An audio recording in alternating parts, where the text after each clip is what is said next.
Ano ba yung sasabihin ko? Nabablanko ako. Sasabihin ko. Ito pala.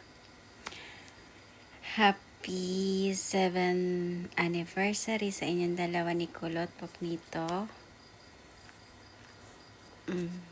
Nabablanko ako. Ang masasabi ko sa inyong dalawa, unahin ko muna sa iyo, Popnito, na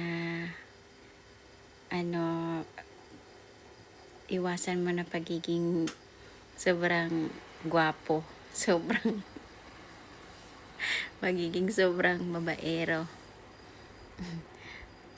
Tapos huwag kang sunod na sunod kay Striker, kasi naku, dadami kayo, dadami talaga. pag niyaya, naku, ayun na, marami ng gulo niyan. Kaya iwasan ang pagiging babaero, ha. Bawas-bawasan din, ha. Pag kumala, okay lang. Pero pag may lumandi, wag patulan. Kasi ang resulta, awa yan. Hanggang sa maghiwala yan. Kasi kung mahal mo yung tao, kung mahal mo yung partner mo,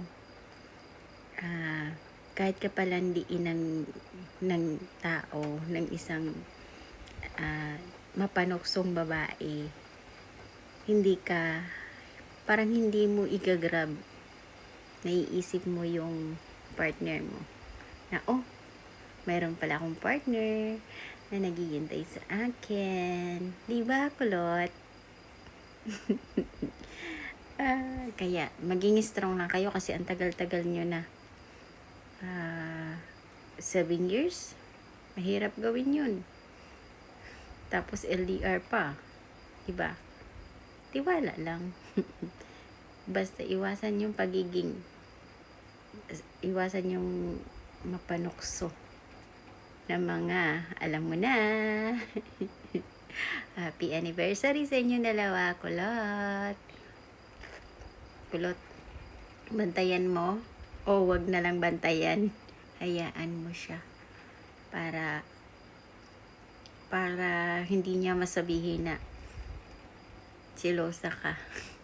Katulad ng kakilala ko, pag nagagalit ako, sinasabihan ako selosa, diba? Happy anniversary sa inyong dalawa.